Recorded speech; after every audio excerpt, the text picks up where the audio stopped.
Hello, welcome to this episode of About Time with me, Chris Nichols. As you know, this is a series where I get to chat to people who've inspired and influenced me over the last 20 or so years. And I am delighted that Charlotte Calkin, who I have known for a long time, is here with us today. I mean, Charlie, how do you introduce yourself to people these days? Oh, it's very difficult. Honestly, Chris, I mean, depending on where I am, I will say that either I'm a conflict resolution expert or a conflict resolution and communications person. What I actually do is restorative justice and restorative practice. But because that sounds a little bit to people like saying I do quantum physics, um, I I feel that it's unfair to say that that's what I do. So I've now simplified it by talking about conflict resolution.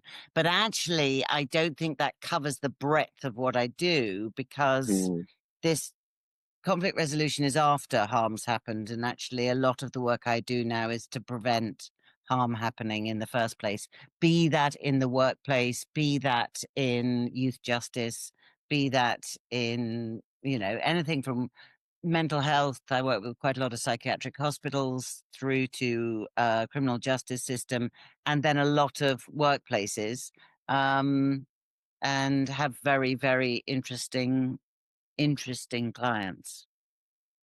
brilliant. Yeah. So, you said some interesting words there that I think people will need unpacking a little bit. Yeah.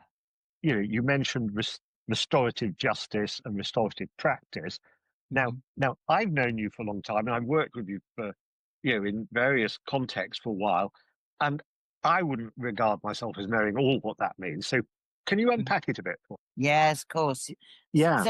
So I started in the field of restorative justice, and so I was trained in order to be able to support people to have healing conversations after harm had happened. Now, that was Mm, primarily in the criminal justice system. And it's not mediation. To be really clear, that what this work is not mediation.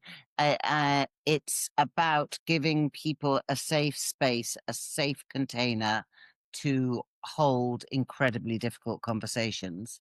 And it requires an awful lot of preparation before they come together. And they don't actually have to come together. You can do it through shuttle and letters and other things as well. So that's restorative justice. It's after harm's happened to, and now that is used a lot in education and it's used a lot in the workplace. mhm, Um, Restorative practice is taking all of the elements that are used in restorative justice, all the methodology, all the theories, and applying them in a macro way across cultures to prevent harm happening and to give people the opportunity to have better conversations so that things don't go awry and outcomes are far better for things like change management. yeah. Mm, yeah. Goodness. So, we could go in lots of directions now from here. So I'm thinking, well, how on earth, you said I started out in Yeah. restorative justice. I mean, how do you start out in that? I mean, how do you get into it at all? Well, I'd never heard of it, and I had come. It was 15 years ago, and I had come back to living in the UK after a very, very serious, life changing road traffic accident. And I wanted to do something different. I didn't know what I wanted to do. I was working, I had been a designer running my own business. And Oh, I went to, I was invited to go to a women's center. And they just I knew the man who was the CEO, and he said, "Could you come along and just see what your thoughts are? It's opening soon." A bit of a mm, consultancy role. And while I was going around meeting people, I met someone who said, we're going to be doing restorative justice as well." And I said, "Oh, okay, what's that?" And he said, "It's where harmers and harmed have conversations to heal the harm." And I went, "Oh, that sounds interesting." And he said, "Yeah, it is. It's training next week. Do you want to join?" And I went, yeah, all right. And that was it. That was it. And I was hooked instantaneously. My background, my, you know, my degree, etc., was in theatre. And I realize now that the bit of theatre that interests me was the way scripts are formed and communication. Uh-huh. And Yeah. so I was never interested actually in being an actor. I was interested in the many different ways that you could say the lines and how people create communication. Um, I mean, there's a very good story on the back of that, which is there is there was, I don't know whether it's still going, a home for residential home for young people who were not behaving themselves, let's put it that way, in the south of England. And they were run entirely on a restorative culture. And at about 8 o'clock in the evening, they couldn't understand why everything suddenly became very non-constructive, let's say. And eventually they worked it out. And it was because of the communication style in EastEnders. And all the young people started to mirror it. Mhm. The passive aggressive styles or aggressive styles, and talking obliquely about each other and not having direct, assertive, safe, respectful conversations with each other. And I think that's really interesting about the power of communication. So when I was invited to join, obviously what I was doing at the beginning was the sharp end of communication, when really difficult things have happened and people want to talk about the impact on them, and they want to get answers, and they want a way of moving forward and healing. And it's a mutually beneficial conversation because both parties end up feeling better. So I started there, and as I was going on, I realized that I discovered that lots of schools were using restorative approaches in their schools to create healthy cultures, and they were just extraordinary in the outcomes they were getting. Exclusion zones were going, and just wonderful outcomes.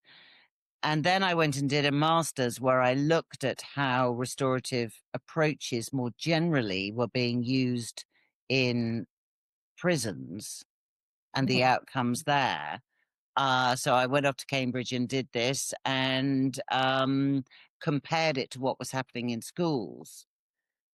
And then from there, I just thought, why isn't this being used in the workplace generally?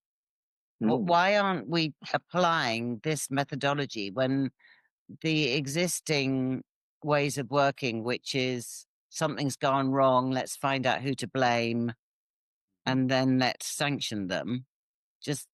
Or for example, I'm not getting on with so and so, so I go and take out a grievance and expect a third party to resolve it for me. These are not solutions to problems, and everyone's known that for years. So I started to do restorative practice in the workplace, and now that's where I mainly work. And it's extraordinary how it's just taking off.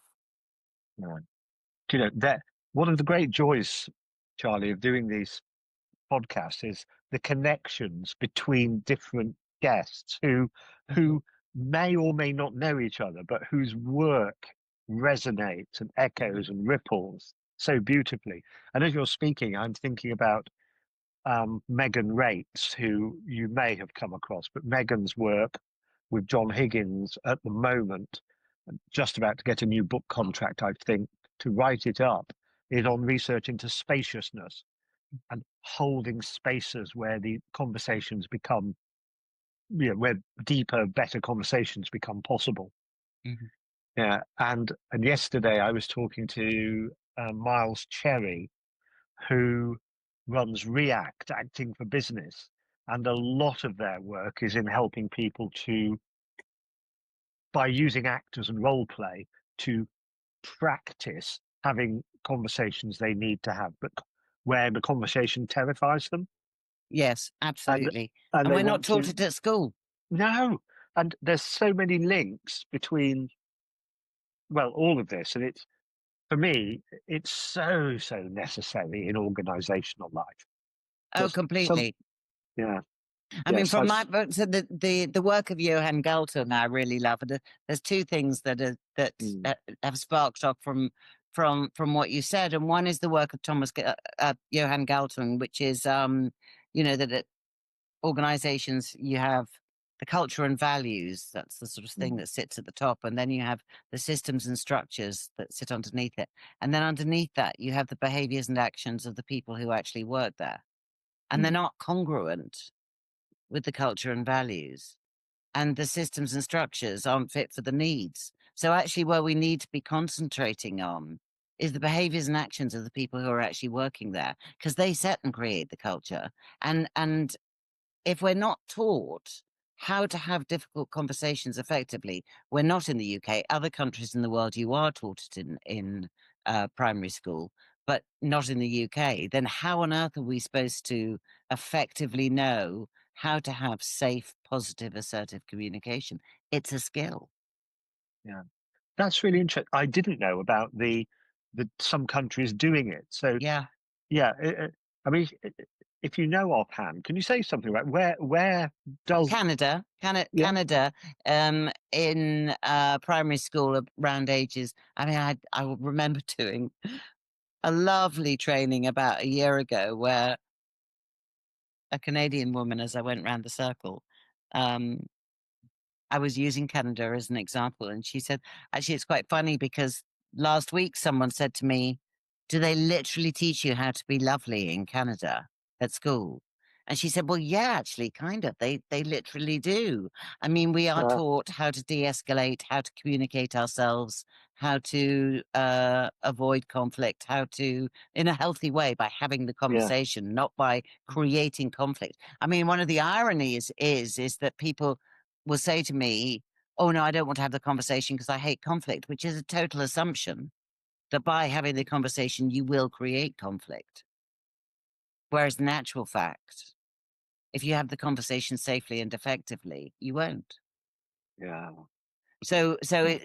Oh, I'm a conflict avoider. It's like, well, why does there need to be conflict in this conversation anyway? It's just difference. You're just mm, talking about difference. And so I'm creating spaces to hold difference. So yeah, it's absolutely fascinating, and it's fascinating using it in the workplace because people don't leave good jobs because of the job. They leave good jobs because they don't get on with people, yeah and so it's critical that effective relationship building is part of how we are taught to interact with each other. yeah yeah. And the absence of that, the absence of the ability to do that, and the absence of those relationships leads to a lot of really deep suffering in the world. Yeah, Yeah, and yeah, organizations are often, not always, of course, but often places where people um, suffer some of the biggest traumas because yeah, because of these, well, in my jargon, the lack of right relations. yeah. The Yeah, yeah, exactly. yeah, Exactly yeah, that. And yeah, and also the way that there are two things that I really focus on in because I think part of the work of restorative approaches is taking people out of a binary response, right, wrong response. And the problem with being retributive, it's about proving your rightness. And so in restorative, we're not sticking with the binary right wrongness.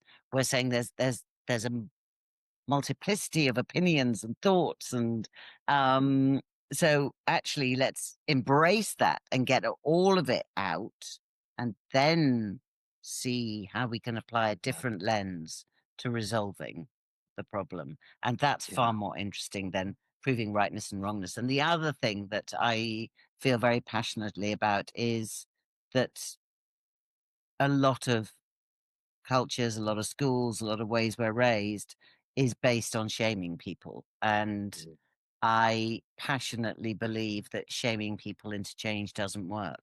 Full stop. mm, I mean, whether that's someone who's made a mistake at work or whether that's a prisoner in jail.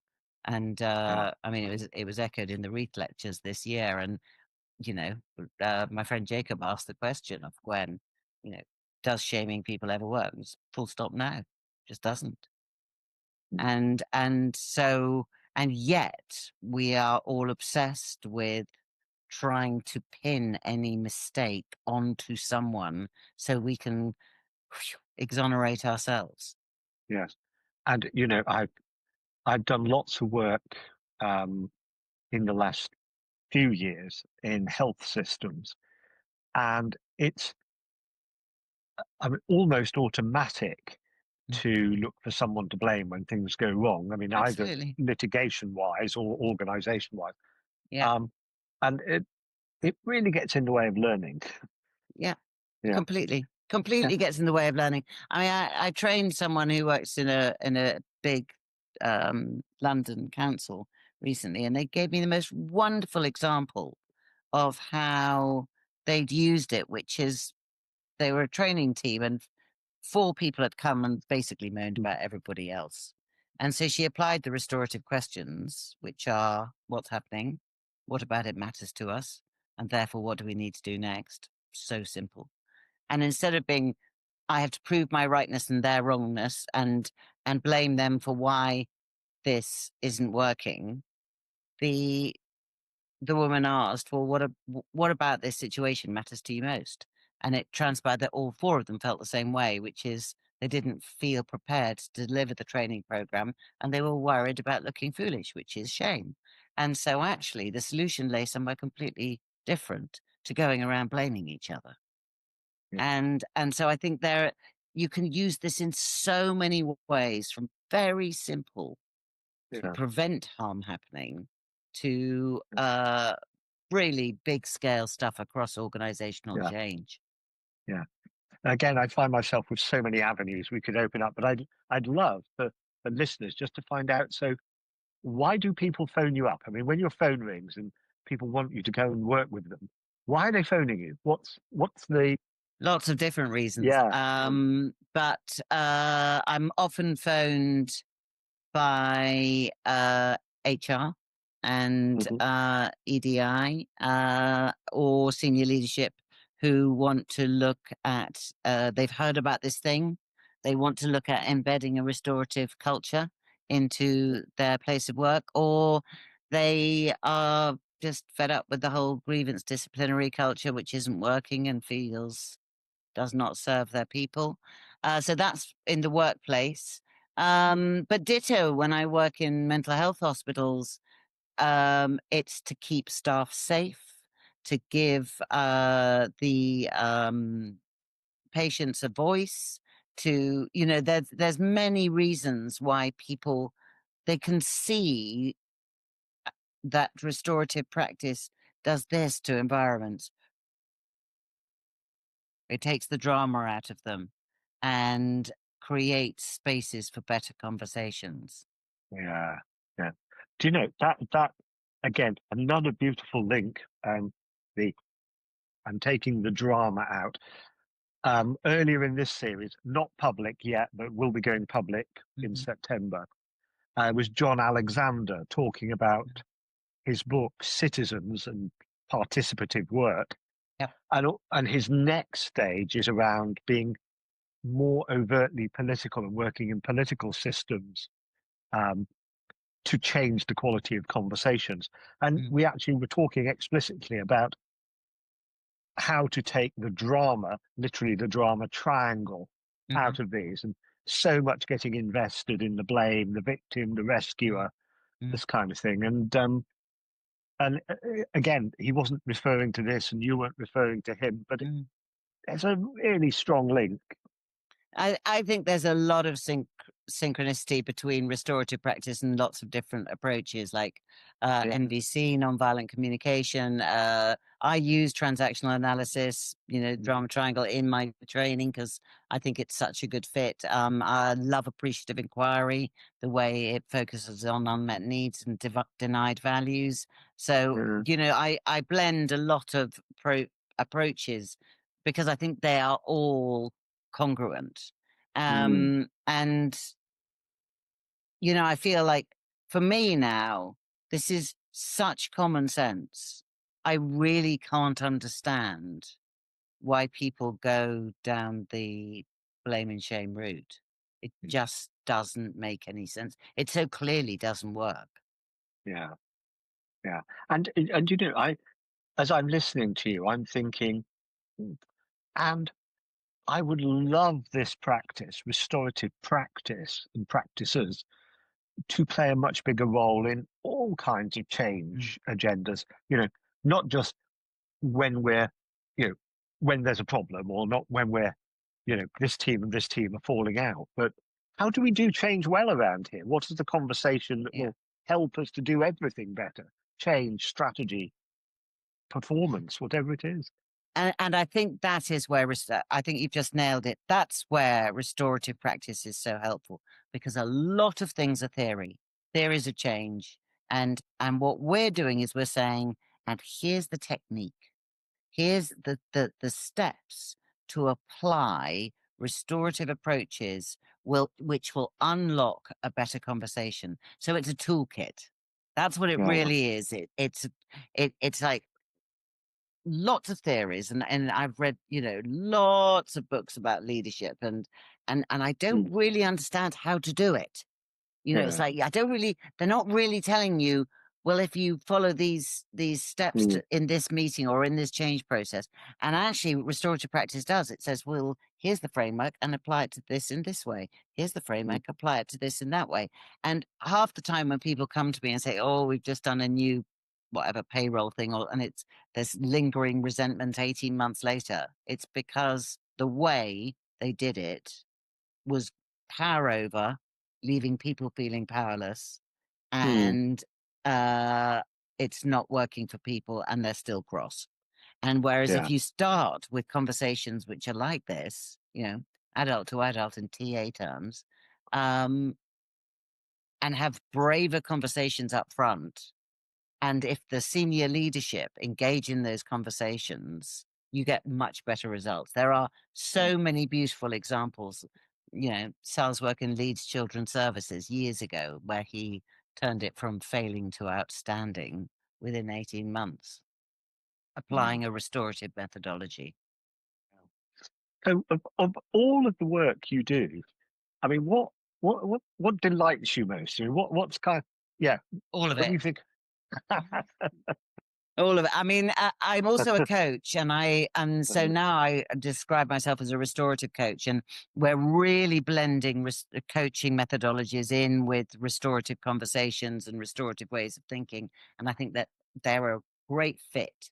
Oh, I love all of it. What do Yeah. I like best? Without doubt, when I see it utterly landing with someone Mm. and they come back like that woman in the council in London and Yeah. give me examples of how they've used it and just seen entirely different results. Mm. And that doesn't matter what sector I'm in. When Yeah. when people are, I've handed them the baton and they've picked it up and grasped it, and they're trying it out and they're delighting in their experience of changed and better conversations. And actually when they're using it with their kids at home, and Oh, that people will come in a week later, because we train once a week, and they'll say, well, I haven't tried this at the workplace, but I had the most extraordinary conversation with my child, or I had, a very simple example, like a woman came in and she said, she's given me permission to share this story. She said, my daughter's, over the last few months been saying, I want to dye my hair pink. And I go, you're not dyeing your hair pink. And then we have a row. And she said, so she raised it during the last week. And I changed the question and said, well, what about having pink hair really matters to you?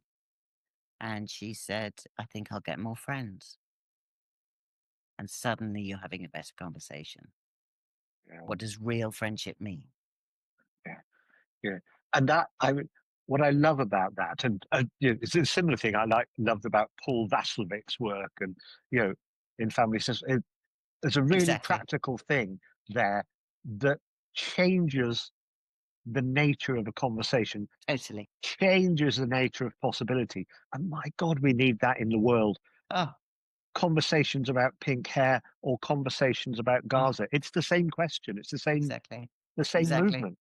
Exactly. And I mean, a woman can tell me that, and then in a week's time, I'm off to work with the in New York with the court system. So it's kind of it it does it's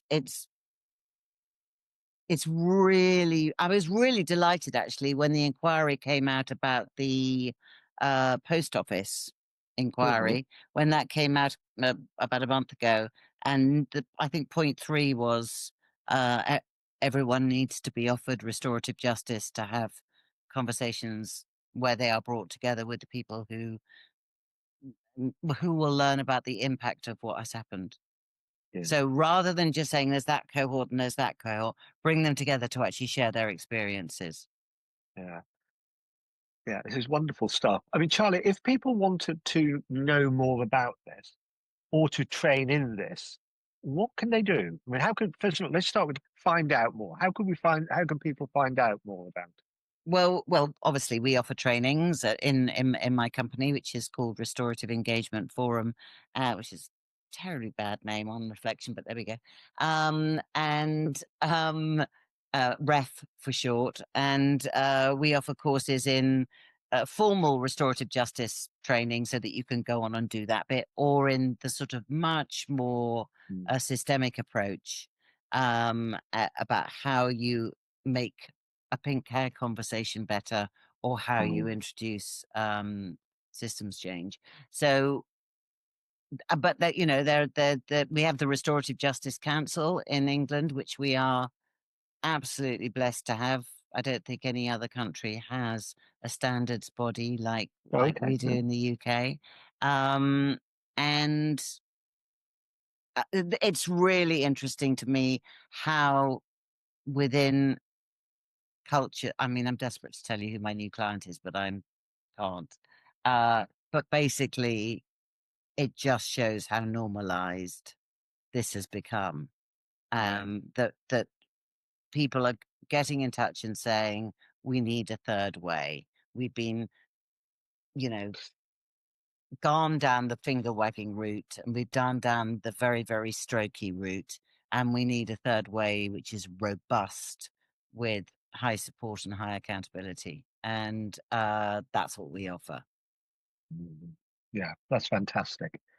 And you know, I mean, I'm yeah, as I'm listening to this, I'm thinking about yet another of the conversations, which was with Derek Walker, who's the um, Future Generations Commissioner in Wales, Oh, holding wonderful. holding the Welsh government to account in their Mm, policy and action for future generations.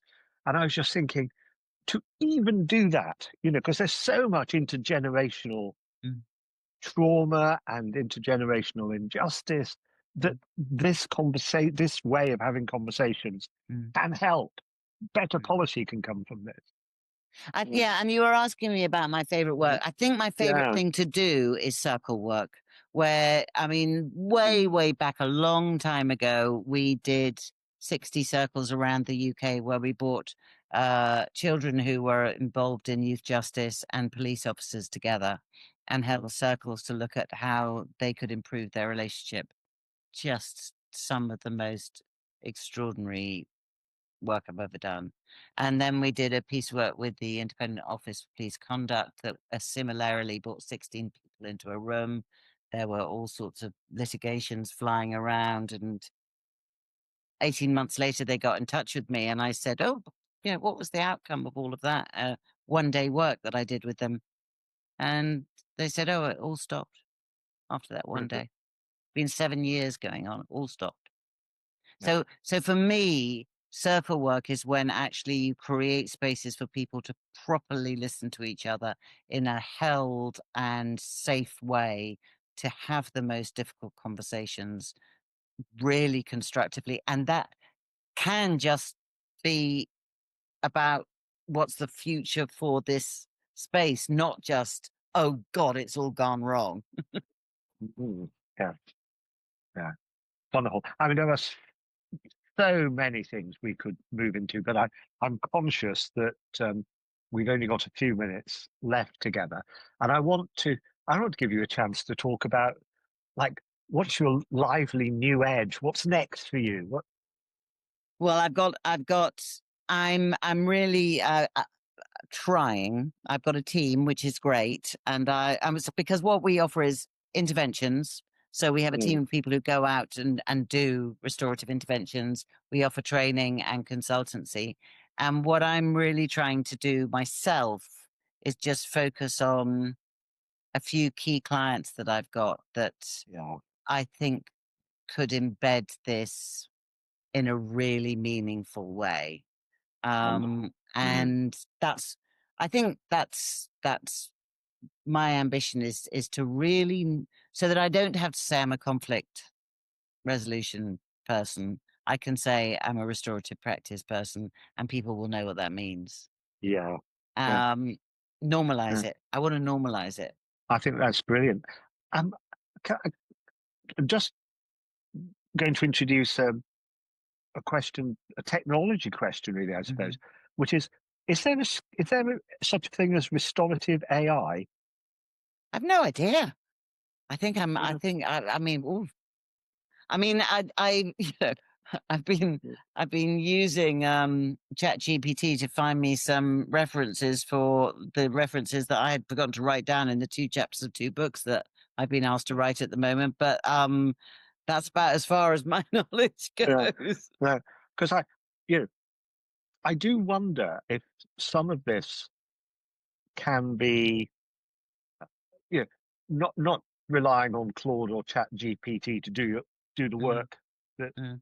you and skilled colleagues do, but to help people find it, to help people bring Yes. more of that into the everyday. I just wonder if it is possible to do that. I don't know if it exists anywhere, but I'm Yeah. must one day. Yeah.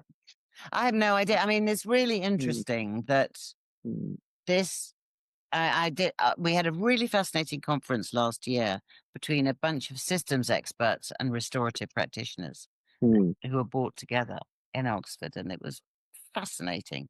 And the systems persons, one of them said, at its bluntest and most simple, there's you put input in, there's the organization, and then you have output.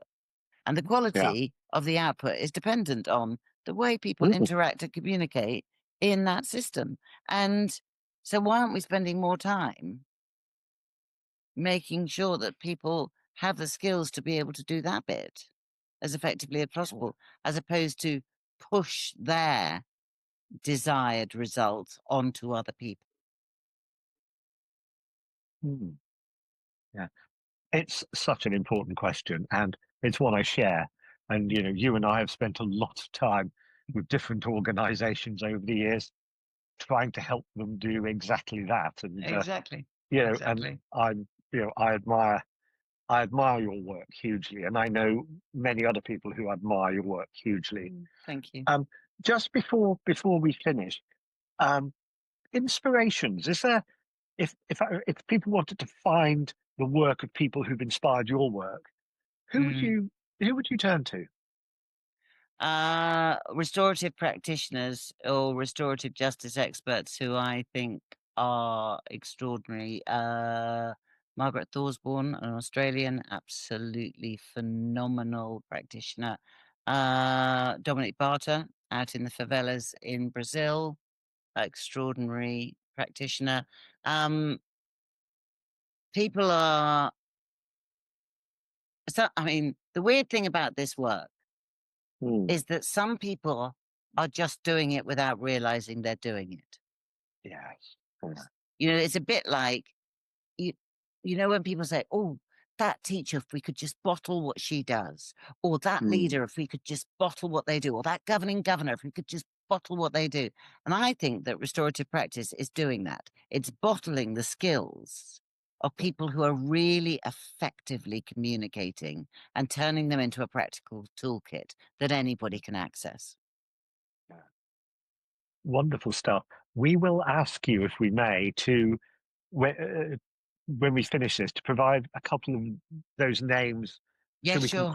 We can put some links in and find stories to connect people to. So that would be Yeah, great. yeah, sure. And I mean, I've got a really good reading list on it, so that might be something that people would be interested in. I think the main, Yes, a large part of this is to enable people to know more about your work and find out more about how your work does its good stuff. So anything we can include that helps that will be brilliant.